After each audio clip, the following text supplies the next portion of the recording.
Shri Chaitanya Manobhishtam Stapitam Yena Bhutale Swayam Rupa Kadamahyam Tadakti Swapadantikam Vandeham Shri Guru Shri Yuttapadakamalam Shri Gurun Vaishnavamscha Shri Rupam Sagradatam Sahagana Raganata Vitang Tang Sajivam Savaitam Sapadutam Parijana Sahitam Krishna Chaitanya Devam Shri Radha Krishna Padam Sahagana Lalita Shri Vishakam Nama Om Vishnu Padaya Krishna Pristaya Bhutale Shrimate Bhaktivedanta Swamin Iti Namine Namaste Saraswati Gauravani Pracharine Nirvishesha Shanyavadi Paschatya Deshatarine Vanchakapatruyascha Kripa Sindhuya Evacha Patitanam Bhavanebhyo Vaishnavebhyo Namo Namah. Hey Krishna Karuna Sindhu Dinabandho Jagatpate Gopesha Gopika Kanta Radha Kanta Namostute Tapta Kanchana Gaurangi Radhe Vrindavaneshwari Rishabhanu Sute Devi Pranamami Haripriye Jai Shri Krishna Chaitanya Prabhu Nityananda Shri Advaita Gadadhara Shivasadi Gaura Bhakta Vrinda Hare Krishna Krishna Krishna Hare Hare Hare Rama Rama Rama Hare Hare Hare Krishna Krishna Krishna Hare Hare Hare Rama Rama Rama Hare Hare. Noch einmal. Hare Krishna Krishna Krishna Hare Hare Hare Rama Rama Rama Hare Hare. Now, die erste Frage, the first question is, welche Sprache, which language do I speak? Yeah. Who understands English? Practically all of you. If we spoke in English, would we have a Deutsche Übersetzung? Quartier, you want to translate? Oh, very good. So that means you need to make a little Übersetzungskreis.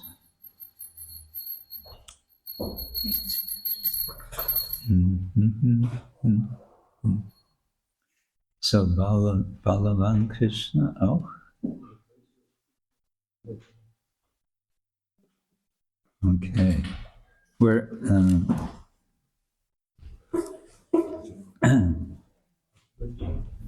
very soon I'm going to have you speaking with each other. Okay. You're also welcome to come closer this way if you like. It's plenty of space. And good. So welcome back. We have a Russian quarter over here, I think. Russian language, Ruski. Good.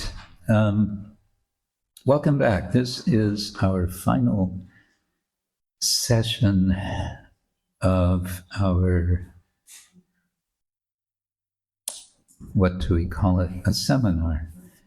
Befriending Krishna's Words, the 18 Yogas of the Bhagavad-gītā. You may have noticed what we've been doing is something of what we call in English a grab bag, a mixed bag of different angles, different approaches. And today there's going to be more of a mixed bag of approaches. And I want to begin by putting you all to work. We discussed briefly yesterday about the idea of leadership and how the Bhagavad-gītā is teaching leadership in so many ways. And we a little bit explored the idea that we are all leaders to some extent in possibly very small circles, maybe larger circles, but we are all leaders. We might want to add that we are also all followers, and that a good leader is a good follower. And so Arjuna and Krishna are the models of the leader and the follower, where Arjuna is also a leader. And so we were reminded also by Sanjaya at the very end of the Gita, Yatra Yogeshwaro Krishna, Yatra Partha Dhanvardhara, Tatra Shri Vijayo Bhutir Dhruvam Nitir Matir Mama.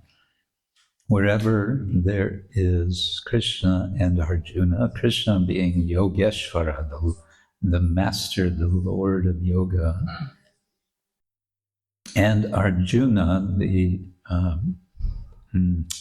Dhanurdhara, he who holds a dhanu, a bow, and the one who shoots, who has the weapon, the bow. Wherever these two are together, there's going to be 4 wonderful results. What are these 4 results? Extraordinary power. Power, opulence, victory, Morality. and morality. Yes.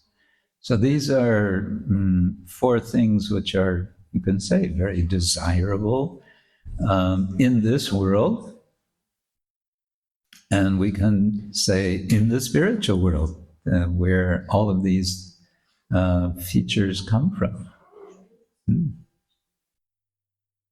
And we can say that leadership is that which facilitates the manifestation, the unfolding of these. And we spoke briefly about the idea of wholeness. There's wholeness, and in English there's holiness.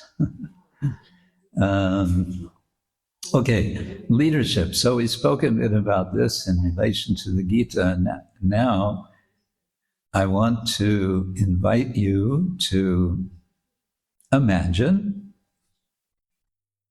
that you have been put in a position of leadership as a museum curator. You've just been museum curator. You've been hired by the Art Museum of Munich, perhaps, or Brussels, as a specialist. You're a specialist leader. You're a specialist in South Asian Kunde. You've been hired for a 2-year period, and you've been given an incredibly large budget pretty much as you need to create an exhibit in the museum, a Bhagavad-gītā museum, a Bhagavad-gītā exhibit. A few weeks ago, I was in China, and my final lecture was in the city of Hangzhou, which is southwest of Shanghai. And I was given a tour of what they said is one of the best art museums in China. And they had on exhibit, they had dedicated the entire museum to one exhibit. And the exhibit was the artwork of a computer game which has gone global. And the game is called Black Myth Wukong. Do we have any gamesters here? No. It's based on a character, Sun Wukong, in the novel The Journey to the West from the 16th century, the story of a Buddhist monk and his friends going west, meaning going to India in order to get Buddhist scriptures. And they have many adventures. And one of his companions is Sun Wukong. And Sun Wukong is a monkey, but he's a real fighting monkey. So I was giving lectures in China, among other subjects, on comparing Hanuman and Sun Wukong. And so they facilitated for me in this museum to give a lecture on Hanuman and Sun Wukong, where they were exhibiting this the artwork of this game, which is quite stunning artwork, I must say. So this is why I'm thinking about museums. And the exhibit was extremely popular. People were lined up outside the museum to see it.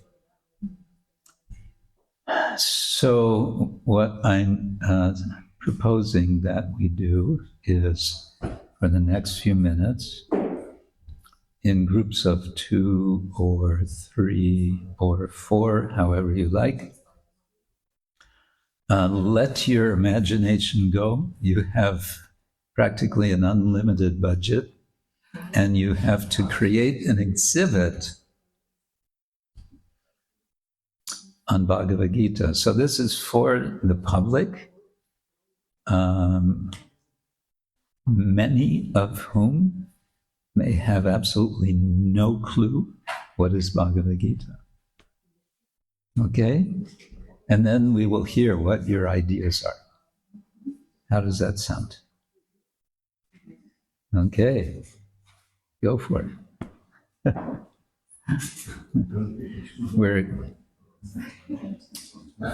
We're wrestling with the imagination this morning.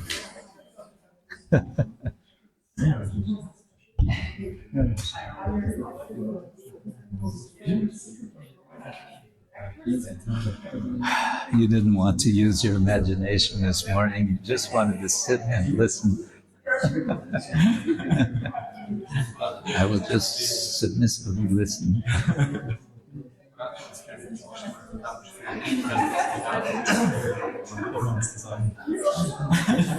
Hare Krishna, Hare Krishna, Krishna Krishna, Hare Hare, Hare Rama, Hare Rama, Rama Rama, It seems like lots and lots and lots and lots of ideas have been churned up. And it was interesting to watch. I saw a lot of hand gestures, like this and like this. And so that means you're visualizing visual things. So that's very good. So now, can we share what some of our ideas are with each other? Maybe in the end we'll have a composite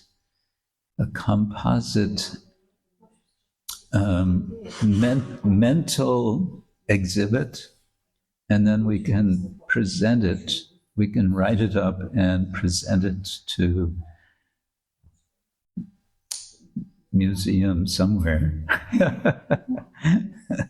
And then we'll insist that we have to have an unlimited budget in order to produce it. But that's just a detail, right? Yes, so let's hear what have we come up with? Who wants to start?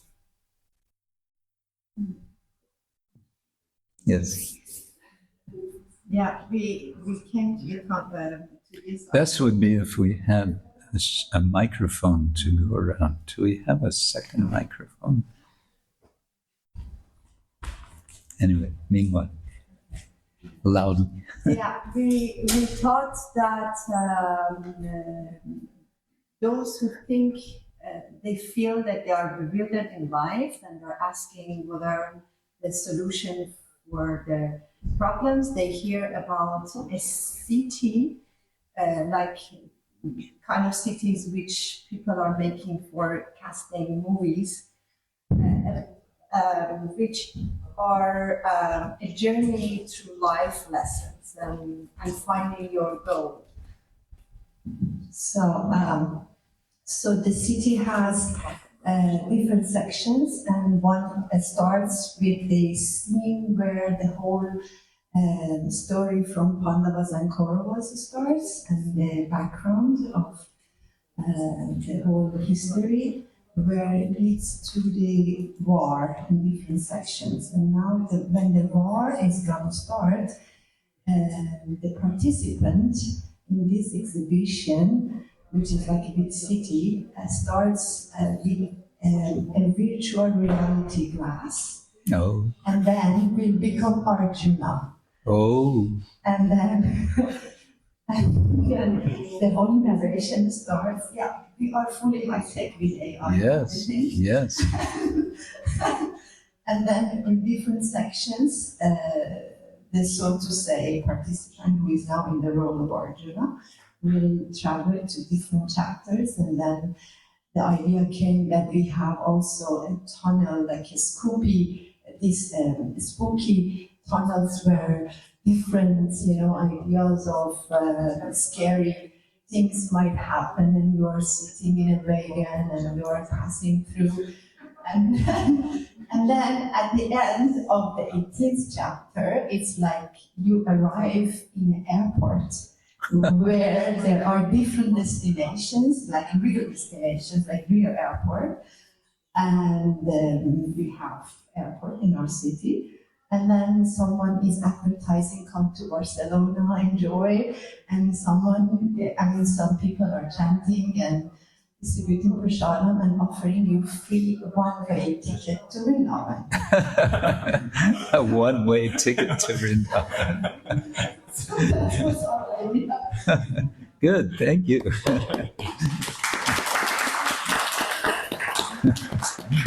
Who's next? Who's next?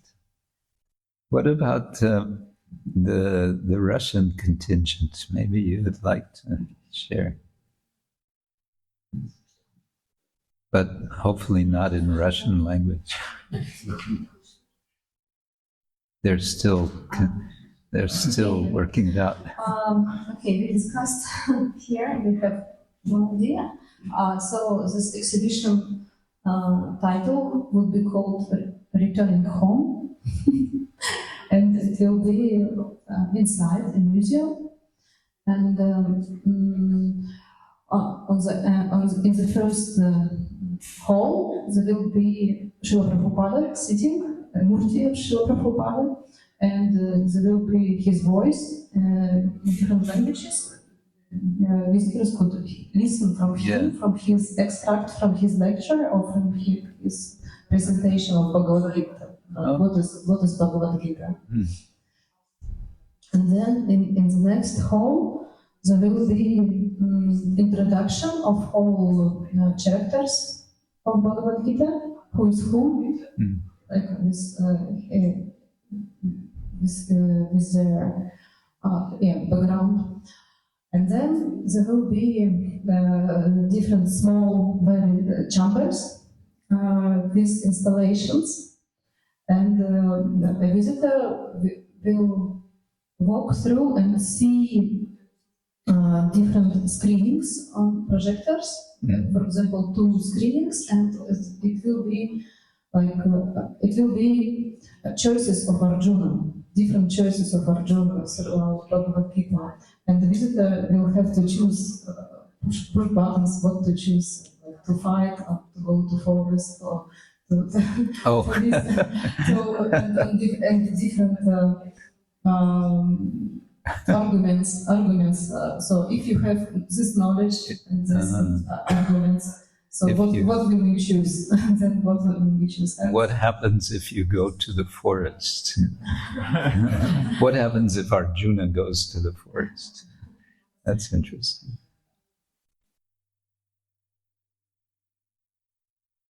And also there will be one hall and the possibility to make a cosplay, which is drama, like visitors could put on costumes, also play some scenes of Bhagavad-gita.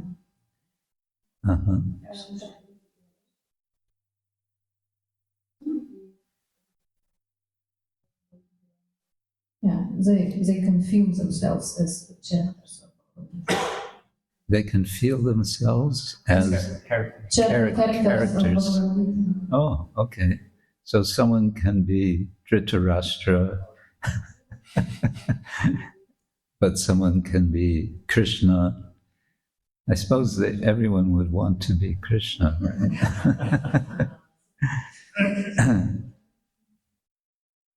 Okay, and one more installation with verses to try to read verses. Okay, very nice. Thank you. And? Okay, thank you. Actually, your first idea of having a Murti of Srila Prabhupada and then the visitors have the earphones and then they can hear Srila Prabhupada explaining what is Bhagavad-gita in different languages. That's very nice. It's something we can imagine actually implementing. It wouldn't be a high expense kind of an installation, would it? Could be done. His voice, like in English, but yeah, maybe it's some. Yeah, nice. We should suggest that to Vishnumurti. Who said yes? Install one here. Install it here. Yes, every temple should have. Okay. Okay, who's next? Ram Gopal. Hare Krishna. Hari. After so we don't understand the instruction on the right way, and we try to find a picture in German. After our workshop coming up, this was one movie in my child time. It's called Als die Bilder laufen lernen. And it was in the 20 years when they begin to make a movie. And for me, this is always so living Bhagavatam, living Bhagavad-gita. And this brings me always to the point to see all these different things, or also this workshop in a picture. And I try to find out how is it seen on the battlefield with Krishna and Arjuna and Sanjaya. And yesterday I heard one wonderful thing that Duryodhana was very nervous. What are they talking there? And I never heard that before. And so I tried to create some pictures with a conclusion from 1874, what the understanding was for Sanjaya, what is the result of all that, what he feels when he reads the Bhagavad-gita. And I was trying to wake up the interesting for this picture, but in the public the museum. And so interesting was what's coming up in the end of Dr. Frank's comment, which is when he explained that this picture is very unbelievably complete.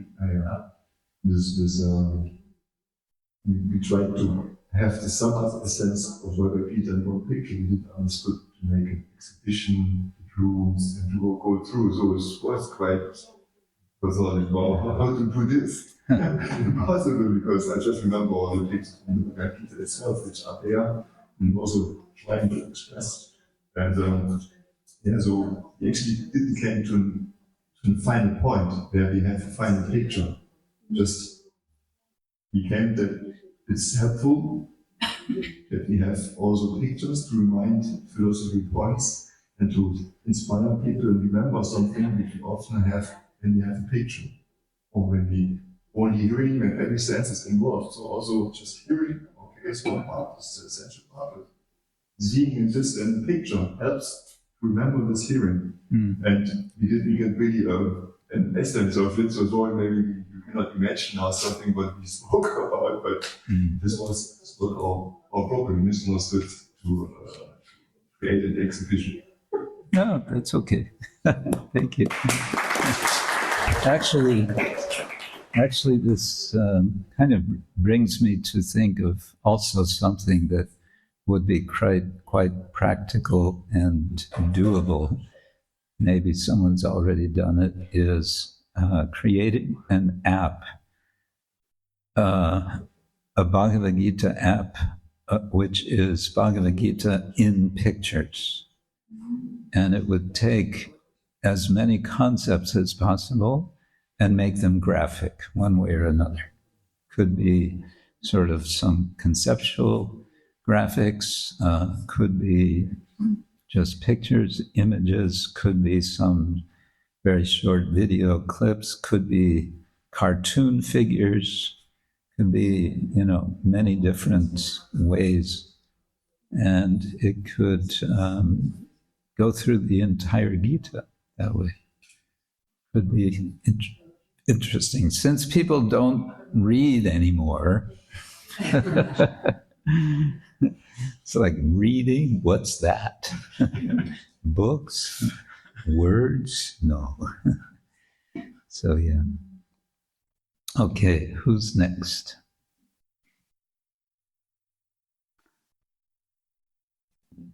So we were thinking what people are attracted to. So idea came that we would have world's most famous actors coming to Brussels. And because we have unlimited budget, we would hire a royal palace to buy it. And so the whole exhibition would happen there with world famous actors who would play Arjuna and Krishna and all the warriors. And even a name came up, right? So Tom Cruise would be one of the actors and so on. And so they would be enacting tableau vivant, so all different scenes of the Bhagavad-gita, and to have it visually very like the impressions would be even deeper. They would have like flashlights coming up so people would see this scene, and then the next scene would appear and so on.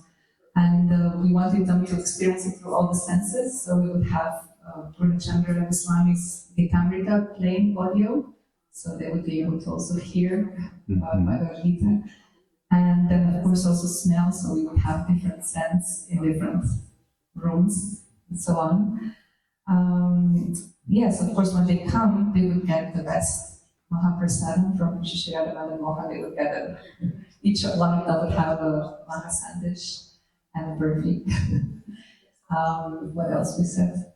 Of course, we would have the biggest Bhagavad-gita in the world printed. So bigger than the one in Delhi. Oh. Gold plated. 3 meters. I think now it's 2 meters 80, so it will be bigger. Each participant would get a Bhagavad-gita, but One that size? smaller. But they could get the bigger ones, gold plated as well, but they would have to go through like a quiz or something where they would actually really engage with the scenery, so they would have to kind of also speak about some of the scenes. One interesting part would be we would have some Madame Tussauds also, like this wax. So some of the imageries would be from wax, but you wouldn't know which one is real because they would be made so well that people wouldn't know. So the universal form manifests in this wax. And you can experience what it is to get eaten by the universal form. You go into the mouth. I don't know. We went wild. Nice, thank you. Hare Krishna.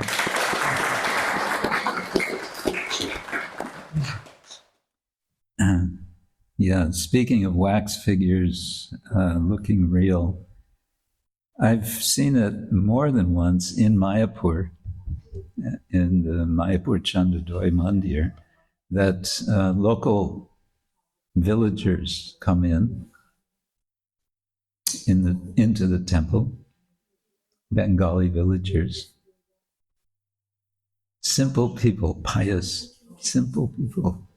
They have darshan, and then they go to Prabhupada Murti, and they stare, and they look at each other, and they kind of smile, as they're not completely sure.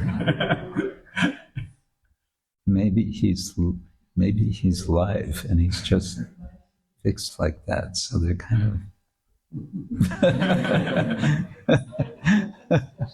It's very interesting to watch. Okay, who's next?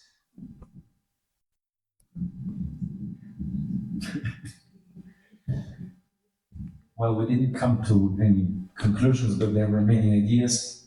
The ideas to involve artificial intelligence, either with the possibility to ask questions and get some answers. There was an idea of creating some exhibition of universal form. Now came to my mind that, because for me, museum was just like Second World War. You have the how you call them, the weapons, and that's it. But now just so exhibits. I didn't have lots of experience with different museums, therefore it's kind of difficult. Yeah. Now came to my mind that very first thing one could do there, just to create a really bombastic Hollywood movie on Mahabharata with a short version of Bhagavad-gita in there, where Krishna would say, "And more you will get in the museum." Oh. And there the different quiz and whatever. Okay. So first thing, because usually people are, myself, I'm lazy. I don't like museums because it's just a lot of work walking around and looking and listening. But if you have something interacting, some movie, and first thing you do is just chill out and look the good quality movie, and then your interest is awakened. Okay. It would be interesting to go and look through. Yeah. Okay. Good. That's it. Thank you.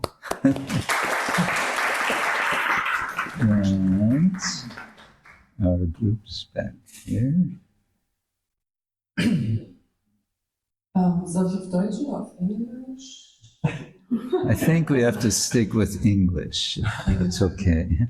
So we thought when we are entering the museum, we also have a museum, a big one, that we go to a huge. No, first the horn that we hear in the beginning of the horn that Krishna blows. This horn is Conch. the conch, yeah, of course, the conch. It is heard that so you enter the museum and the first you hear is this conch, and then you go into a long hallway. And in this long hallway, you have left and right huge reliefs, similar to Madame Tussauds wax cabinet, like a big relief with both parties of the fight. Oh, on either side of the hall. On each side, you see them standing, like really, like they are real. And in the middle, the hallway is quite huge, and in the middle you have this wagon of the chariot with the horses and with Arjuna and Krishna.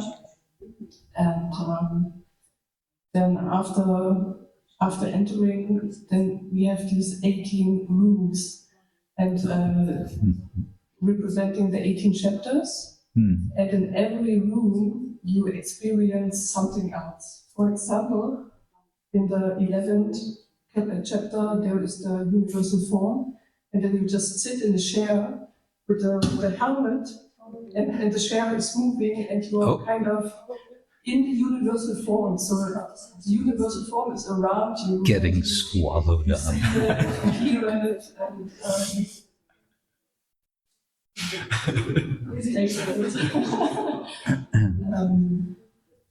what else? Idea did we have?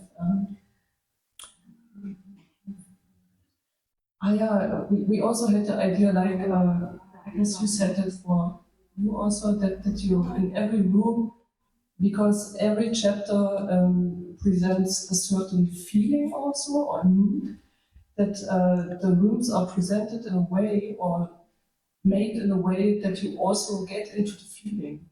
And we also had the idea, because I was listening to an interview with Elon Musk. He was talking about implanting a computer chip in the head, and that you can upload and download like informations, and in the same way, like in the future, maybe people have this, then they can download the Bhagavad-gītā verses or the feelings and just feel what Arjuna felt. So you go into the museum, and the first thing that happens is they implant a chip into your brain. The chip is already implanted. Oh, it's already there. Okay. Just in case you haven't done that yet. Yeah.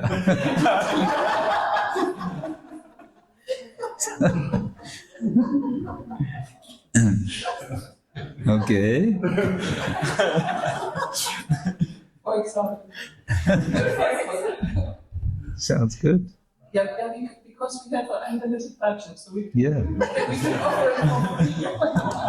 can offer it for free. You can offer it for free.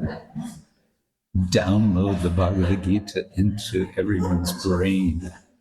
I like that.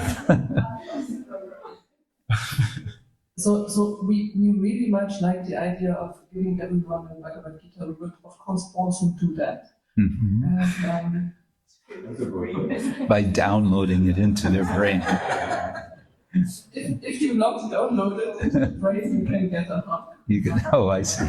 There's an option. What else was there? Yeah. Yeah, and we also wanted to engage the people in this Standbilder. What is it? Tableau, Mhm. that they play theater and also go into the philosophy a little bit deeper. Also for children. For children, it's fun to play and also to touch the weapons or something like that. That's also play. Something like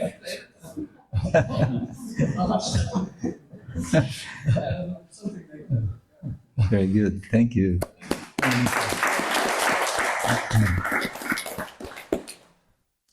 I visited one exhibit, which is at a temple in Delhi.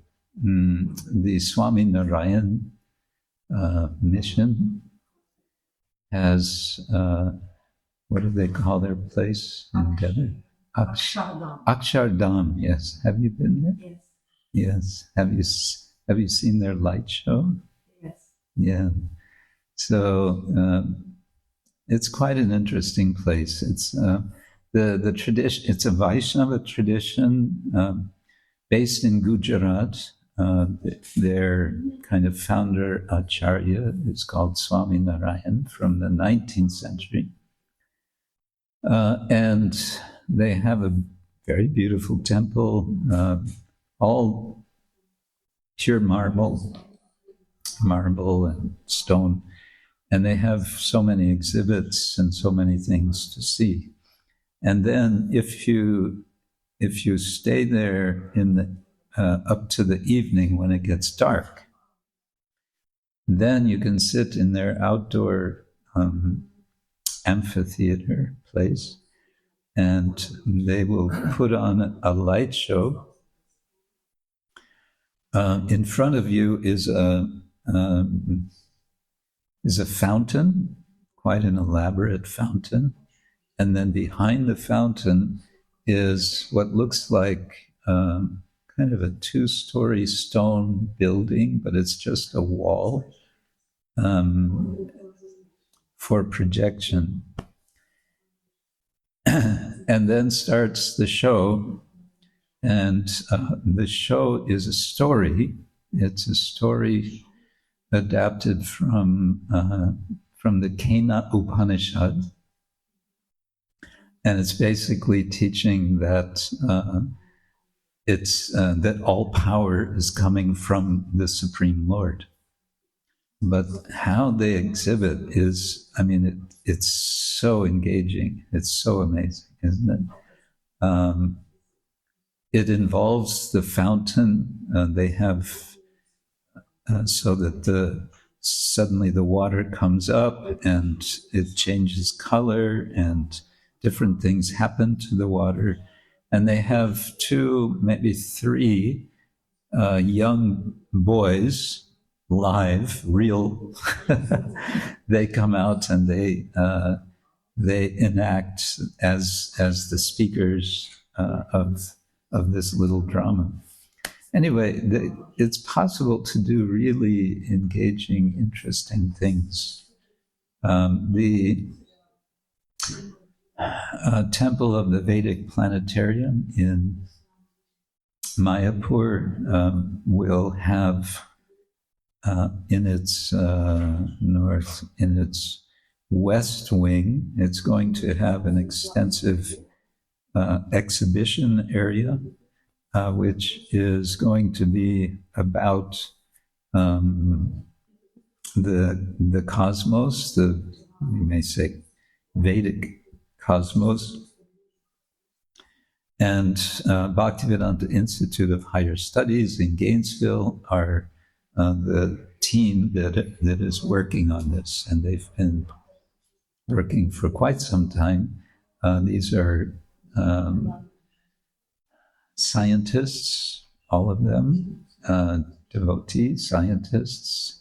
Some of them have experience, and they have degrees in things like astrophysics and all such things. And they're given the space, quite large space, I don't remember how much, thousands of square meters, to make a case for our, you can say, Vedic, I prefer to say post-Vedic, tradition of understanding what is reality. Anyway, so I just thought that would be fun to think about. How would we get people connected with Krishna's message in Bhagavad-gītā? Okay, our time is already going by. Now I would like to share with you briefly, and this will require a little imagination on your parts, but if you have something to write, this will make it a lot easier for you. If we had the whiteboard, I could, show on the whiteboard. We don't have it, and therefore we have only a verbal whiteboard. So this is one way we could say another lens or group of lenses through which to study, to read, to reflect on the Bhagavad-gītā. And it consists of 6 themes. And these 6 themes are divided in groups of, in 3 groups of 2. Sambandha, Avidya, and Prayojana. This is a system, I believe, it comes from the Sri Vaishnava Sampradaya tradition. But I think it's very, very nice. So these are 6 themes for the Bhagavad-gītā. First, there are 2 themes within the context of Sambandha. What means Sambandha? Yeah, relationship, we can say. Another way of expressing this, these first 2 themes is it's about cosmic or the macro dimension of understanding. And the 2 themes of the Gita that we can use as lenses to hear Krishna's instructions, first of all, is equal vision. Equal vision is expressed in several ways in the Bhagavad-gītā. And one which comes to my mind a lot is from chapter 5, verse 18 or 19. Vidya vinaya sampanne brahmane gavihastini shunichaiva shvapakeja pandita samadarshina. So this idea of seeing all beings as equal, having an equal vision of all living beings. Maybe an elephant, might be a dog, might be a dog eater, maybe a learned brahmana, whatever. So that equal vision, but this equal vision also is about one's own experience. And so Krishna says in the 2nd chapter, verse 48, yoga sta kuru karmani sangam tyaktva dhananjaya siddhyo samo bhutva samatvam yoga uchate. The samatvam, the equanimity of the yogi, is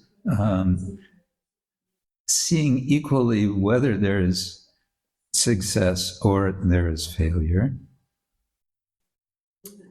and so on. There's these dualities. There's happiness, distress. There's success and failure. There's good reputation or bad reputation. Mana apamanayo in another verse. equal vision. And so this is, I like to call it therapeutic non-duality.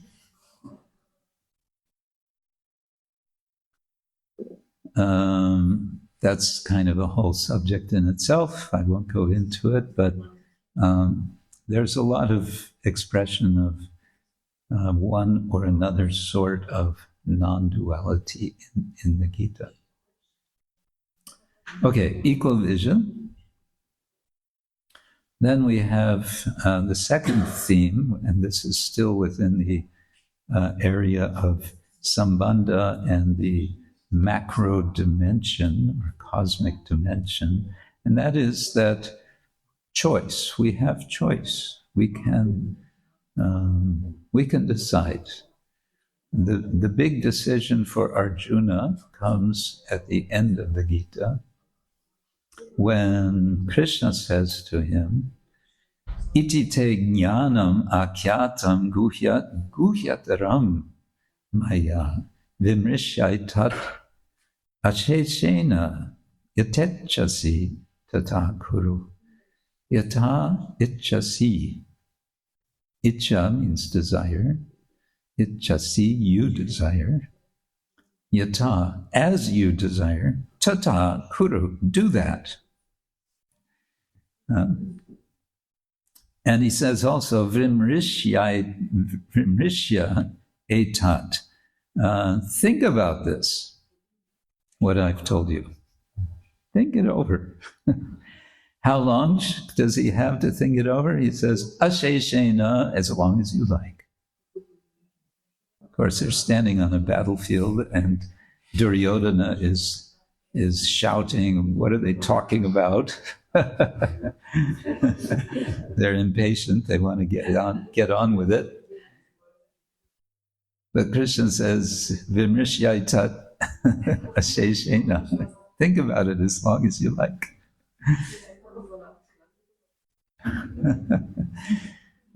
And do what you like.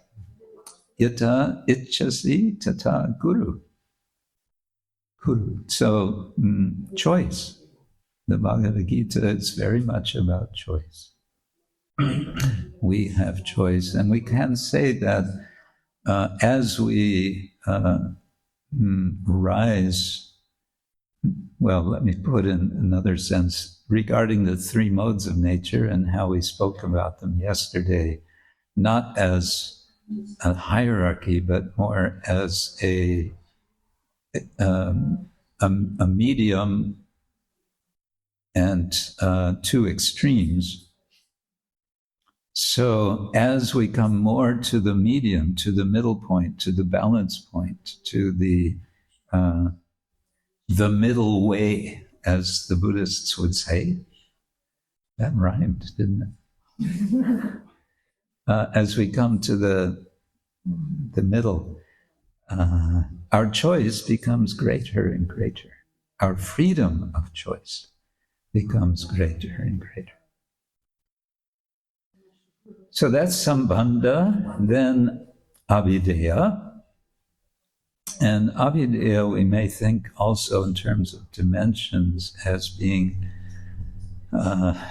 in this world, in the immediate world of our experience, and in particular, our relations with other persons.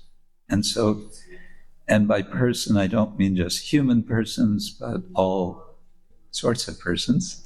And so here we have two principles. The first is ahimsa. And ahimsa is usually translated as non-violence, but some Indian pundits don't like that. They say, no, it's not exactly non-violence, it's non-harming. What's the difference? I don't know.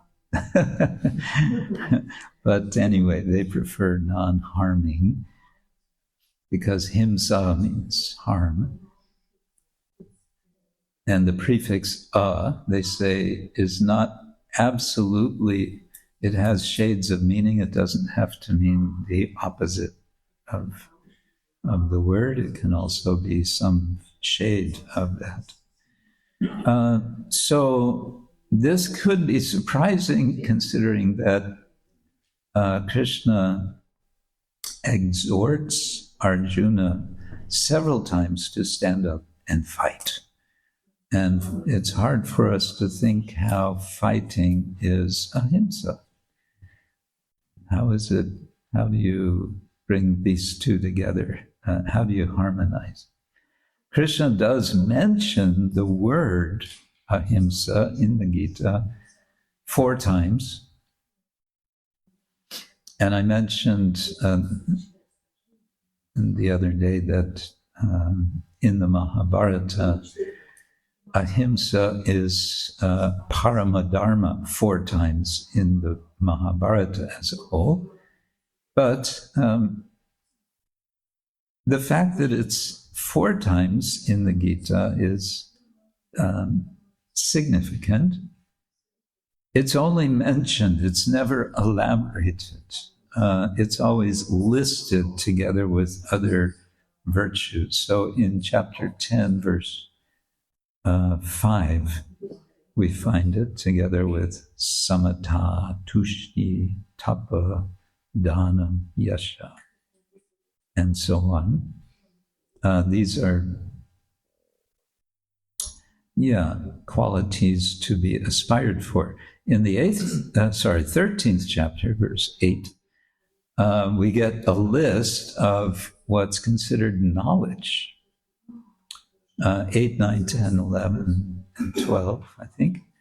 Yes. And it starts out, amanitvam, adambitvam, ahimsa, kshantir, arjavam, acharyo pasanam, socham, stairam, atma, vinigraha. So ahimsa is there.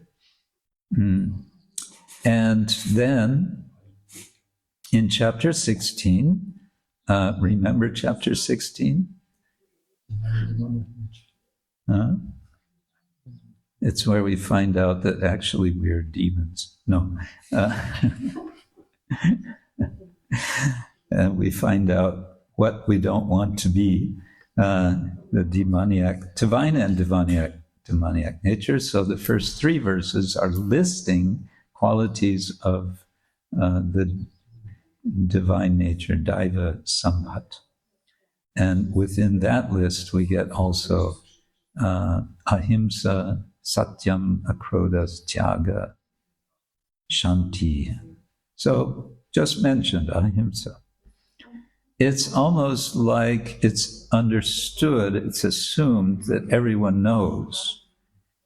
And it's just kind of reminding us, yes, and of course, a devotee practices ahimsa.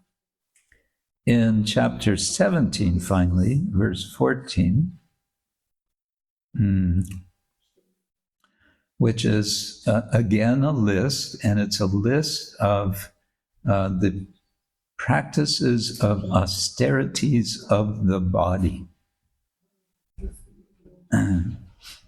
Deva Dvija Guru Pragya Pujanam Socham Arjavam Brahmacharyam Ahingsam Cha. These are the austerities of the body in the mode of goodness.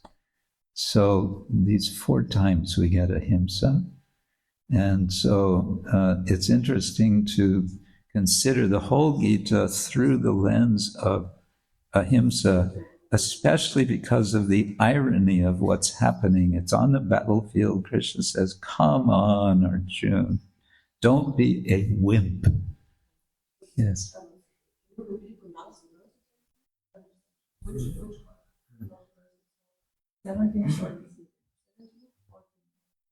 17:14, yes.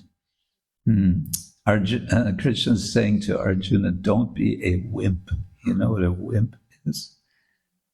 A wimp is, that's English slang for a coward. Yeah.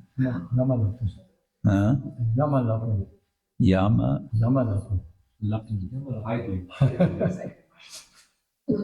Yammerlappen. Ja, niemand. Jammer. Oh, Jammerlappen. Yeah. Sei nicht ein Jammerlappen.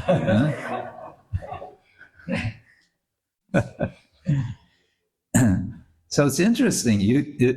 What I'm saying, I'm suggesting each of these themes you can read, not just the verses I'm listing here, but through the Gita. How might we understand what Krishna is saying, keeping in mind ahimsa as a value that's important? Ahimsa, choice, equal vision. And the fourth of these 6 items, or the second within Avidya, is, do you want to hear? Yes. We don't have much time. Avidya is teaching by example. And Krishna says in, again, 13 verse 8, Acharyo pasanam shocham acharya. So the word acharya means one who teaches by example. And this comes only once in the whole Gita. So you may wonder, well, how is this a theme of the Gita? Well, let's go back to the story of, in the Chaitanya Charitamrita, of Lord Chaitanya meeting the Brahmin who's struggling to read the Gita and is appreciating that Krishna is there with Arjuna on the battlefield as his chariot driver. So we can just keep that vision in mind also as we read the Gita. We may want to say also, and this comes back to the theme of being a leader. A leader is one who teaches and teaches by example. And so we can think of each of the teachings or the teachings as a whole, or we can think of any given 8 of the 18 chapters as a teaching of yoga, and think about how can I be an acharya for this teaching? How can I be one who models this, whatever the idea is that Krishna is saying? Does that make sense? Yes, no? Yes, okay. Then quickly, the last of the 3 sections, prayojana. What means prayojana? The goal, the final aim. What are we here for? What do we want? What's our ultimate destination? Prayojana. We can also think of this as the internal dimension of our own lives, our spiritual lives. And here we have again 2 themes, the first of which is humility, again from chapter 13, verse 8, amanitvam adambitvam, and then ahimsa kshantir arjavam. So amanitvam is humility, and in case we didn't get it about humility, adambitvam, freedom from pride, freedom from arrogance. Again, this is only once explicitly mentioned, but we can still take it as a lens through which to read, to comprehend, to register what Krishna is saying for ourselves. And finally, the last theme is affection. Affection. And we find this verse in chapter 18, verse 64. Krishna says, Sarva guhyatamam bhuya shinume paramam vachan. Ishto si me dridham iti tato vakshyami te hitam. He says, sarvaguhyatamam, of all confidential things, guhya, this is guhya tama. This is the most confidential. Listen to what, to my supreme word, shrinu me paramang vacha. And then comes the how do you say, the point, the clincher. Yeah. Ishtosi me dritham. You are literally desired. You are dear to me very strongly, very firmly. Dritham.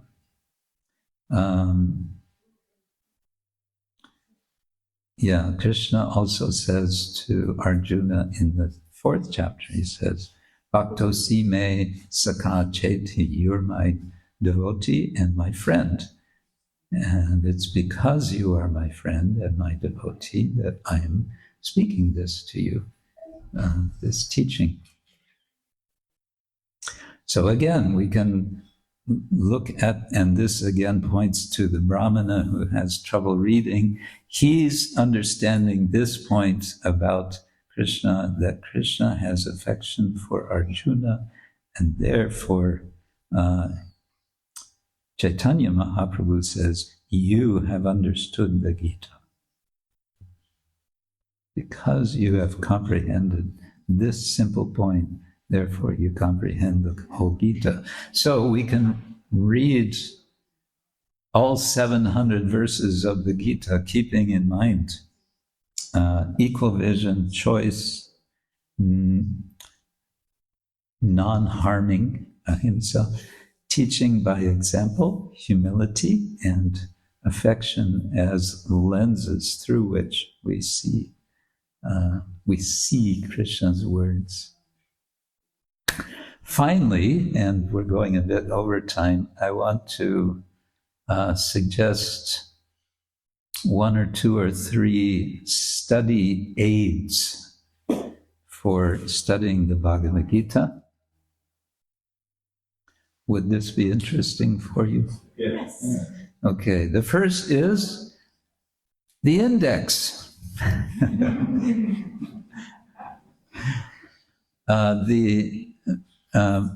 The Bhaktivedanta Institute has produced really a very good index to the Bhagavad-gita. It's a very detailed index. This is something I was not happy about with the book that I just published with Springer Nature. They did this kind of very minimal index. But if you give a little attention to the index, you'll see, oh, sometimes you can just open up the index and start reading, go, oh, what is this about? Let me see. And then you page such and such, and you go to the page, okay. You can take a theme in the something that's in your mind you want to explore. Maybe you want to explore the mind, and then you just search mind in the index, and there'll be so many references, and so on. Okay, that's rather obvious. Another study aid is the fact that Prabhupada quotes quite a lot verses, from the Gita in his purports, in the Bhagavatam purports. Bhagavatam purports, he'll refer back to the Gita. He is, in effect, reading the Bhagavatam through the lens of the Gita.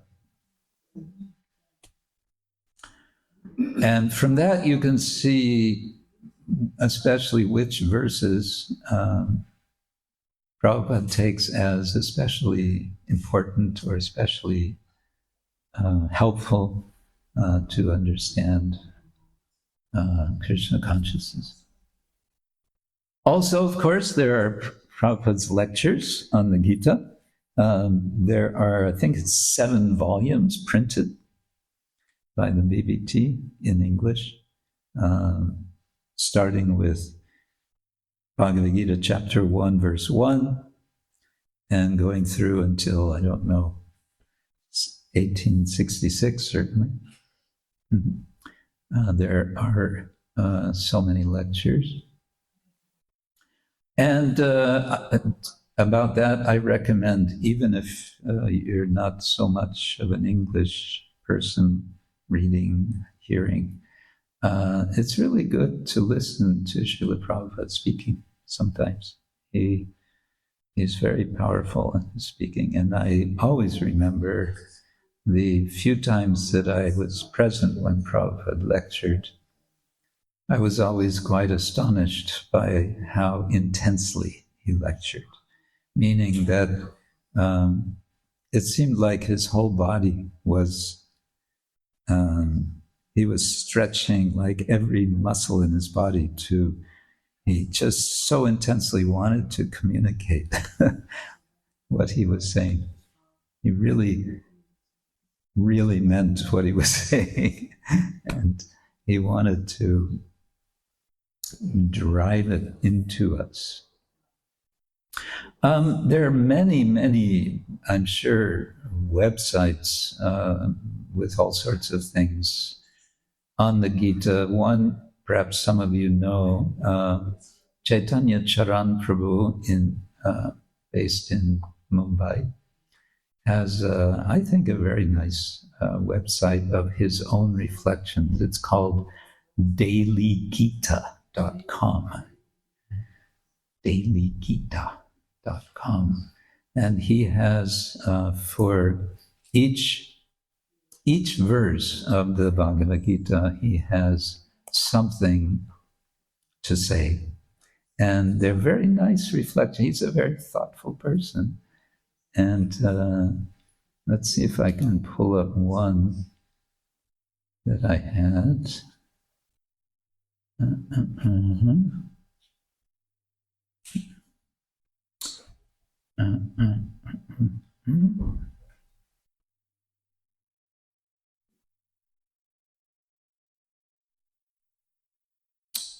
It's always when you want it. It's not there. Here it is. No, that's not it.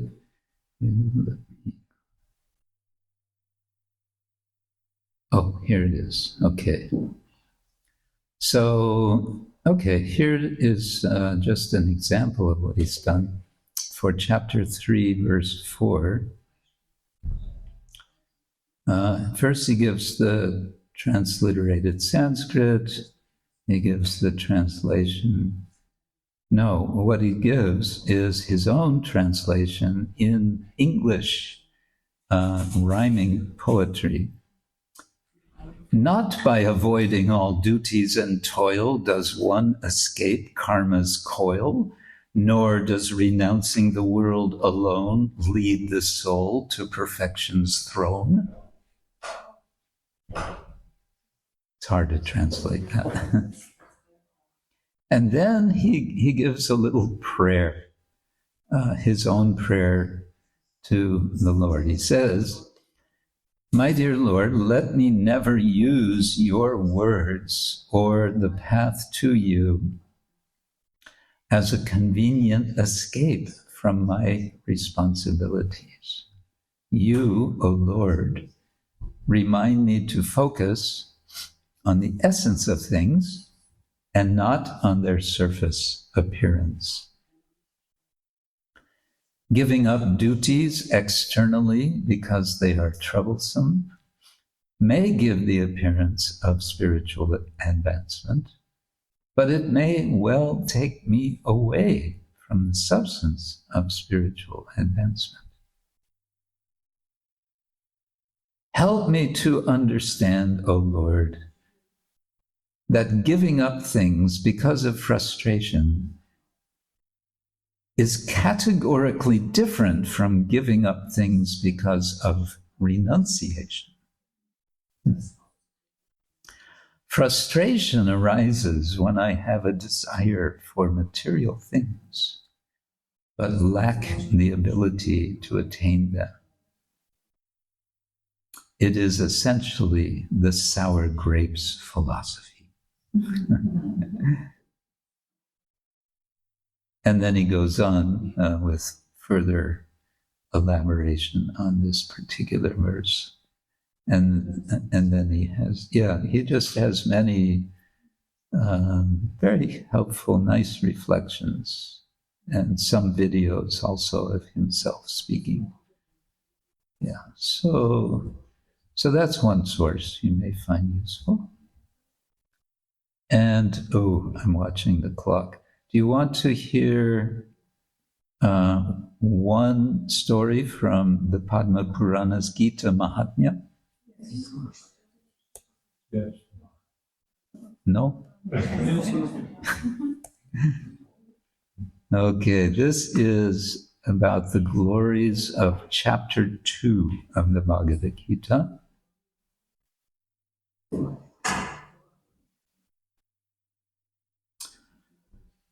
So Lord Vishnu is speaking to Lakshmi, and he's explaining that once upon a time in the south, there was one learned Brahmin. His name was Devashyama. He was very learned, he was very pious, he was very expert in performing yajnas, and he was able to please all the devas, but he was not satisfied. He knew something is missing. He needs to understand the soul's relationship with the super soul, with Paramatma. And so he would invite various yogis and sadhus to his home, and he would hear from them. He would inquire from them. But they weren't really giving him what he needed. One day, he was out, he was walking, and he came across one yogi, and this yogi was just sitting there, cross-legged. His eyes were focused on the tip of his nose.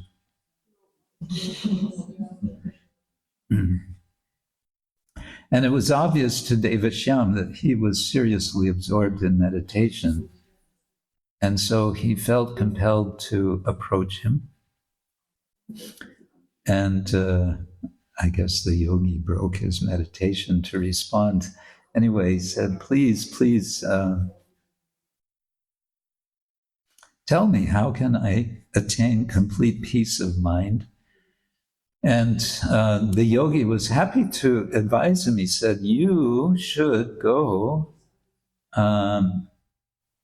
He wanted peace of mind, but he said he also wants complete knowledge of the Supreme Lord. So he says, go to Sopur. Sopur is apparently a village somewhere in the south. And there you should meet someone named Mitravan. He is a goat herder, a herder of goats. And you can take instruction from him on the science of God realization. So Devashyam offered obeisance to the yogi. He was very happy, and with full faith in this instruction, he went to Sopur, and he searched around Sopur, and there he saw Mitravan. Mitravan was sitting on top of some outcropping of rocks. He was just sitting there. And he looked so peaceful, so totally self-satisfied. And there was a nice breeze of the wind from the nearby forests, and there were goats. And the goats were just very peaceful. And the surprising thing was that not only were there goats, there were also tigers. But the tigers were also peaceful. So goats and tigers. So David Shyam saw this. And so he approached Mitravan and asked him, how is this possible? He explained he's searching, he wants to understand, he wants to attain pure devotion to Lord Krishna now, he says, and Mitravan is happy to respond to him, and he says, my dear Deva Shyama, once, long ago, so now we get a story within a story. Once, long ago, I was in this forest, I was looking after my goats. And suddenly a tiger came, a ferocious tiger, and he was attacking. All the goats, they ran. And I also ran away, he says, Mitravan said. But then from a distance, I was looking and I saw that there was a tiger. The tiger was on the bank of the river, and the tiger was next to one of my goats.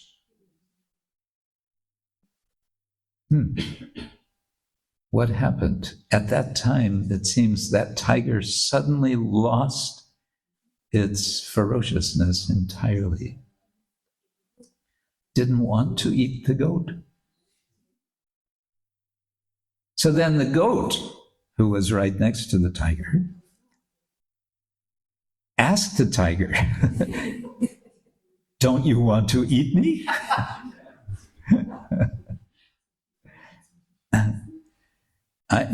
I'm here, you can take me if you like. Now's your chance. And the tiger said, my dear goat, since I have come to this place, all anger has left me, and I have no hunger or thirst. And then the goat said, I also do not know why I'm feeling so fearless and peaceful. What could be the reason for this? And he's asking the tiger, and the tiger says, I don't know. Let's go inquire from that person. And now they've spotted Mitravan, who I guess was kind of hiding behind the trees. And they go back to Mitravan, and they ask Mitravan, how is it we're feeling like this?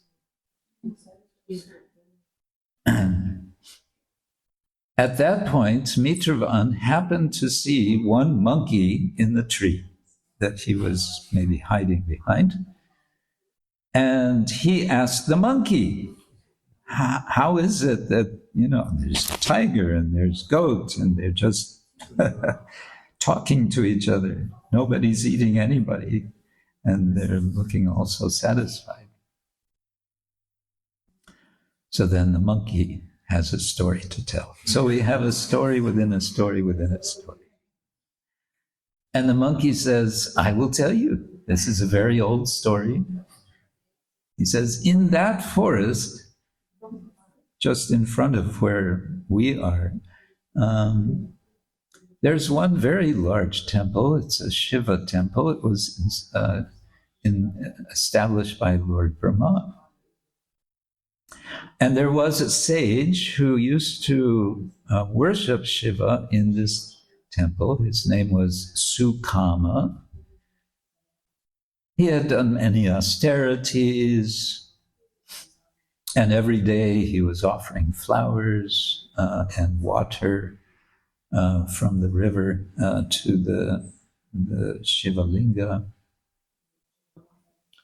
And he was living like this for so many years. One day, another sage came, and Sukama was bringing some fruits and some water for that sage, who accepted it. He rested for some time, and then Sukama said, "O learned one, only for the reason of obtaining knowledge of Lord Krishna am I living here." It's interesting, he's been worshiping Lord Shiva because he wants to get knowledge of Krishna. Okay, that's what the Padma Purana says. Yeah, I've been doing all this austerity and so on, but I think now all of the purpose of what I'm searching for has been fulfilled by your coming. And so that sage, who remains unnamed, is very pleased. And so he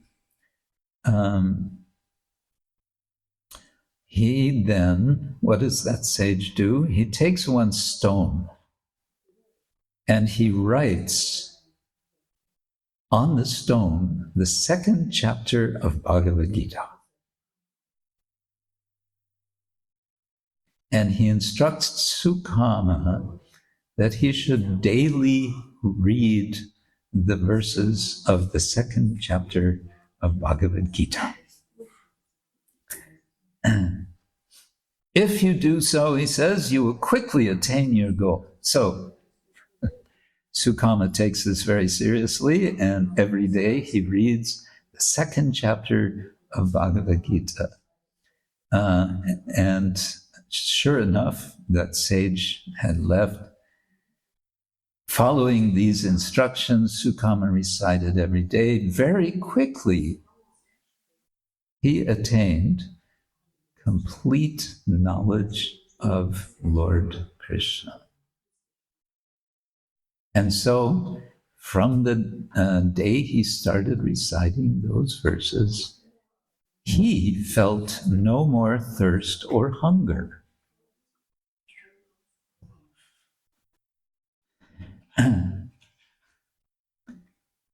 And because of this austerity and devotion from this sage, Sukama, anyone who visits here, so this is the area where the tiger and the goat were talking to each other instead of the tiger eating the goat because they were satisfied, no hunger, no thirst. He says, ever since then, this place is a place which is free from hunger and thirst. And one can attain complete peace. So then, okay, Mitravan, who's been listening to the monkey, and remember, Deva Shyam has been listening to Mitravan. Mitravan says, my dear Deva Shyam, after the monkey had finished telling us that wonderful story, I, along with the tiger and goat, went to that temple. And there we found on a piece of stone the second chapter of Bhagavad-gītā written. And so he says, Mitravan says, I started reciting those verses of the second chapter of Bhagavad-gītā every day.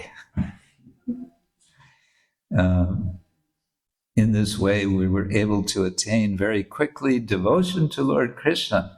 He says, my dear Brahmana, if you also start reciting the verses of the second chapter of Srimad Bhagavad-gītā, you will very quickly attain the mercy of Lord Krishna. Just the second chapter. And so then Lord Vishnu, who is speaking to Lakshmi, says, in this way, Deva Shyam attained knowledge from Mitravan. And after worshipping that great soul, he returned to Pandharpur. Oh yes, I forgot. Deva Shyam was living in Pandharpur, which is in present-day Maharashtra. And what did he do in Pandharpur? Every day he recited the second chapter of Bhagavad-gītā. And it says here, and whoever visited Pandharpur Devashyam would first recite before him the second chapter of Srimad Bhagavad-gītā. So whoever would come in the door, he'd say, wait, stop, sit down. And then he would recite the second chapter of Bhagavad-gītā. Yes. In this way, Devashyam attained the lotus feet of Lord Krishna. Second chapter of Bhagavad-gītā ki jai. 18 chapters of Bhagavad-gītā ki jai. The 18 yogas of the Bhagavad-gītā ki jai. Gaur Premanandi. So, thank you all for your kind participation. I hope you found this one way or another interesting, perhaps encouraging you to continue to make friends with the Bhagavad-gītā, with Krishna's words, and may you also reflect more on how to share Krishna's words with others. Yeah. Okay. Srila Prabhupada ki jai. Gaur Premanandi. Thank you. Hare Krishna. Thank you for telling us this. Krishna-ksetra Maharaj ki jai. Hare Krishna.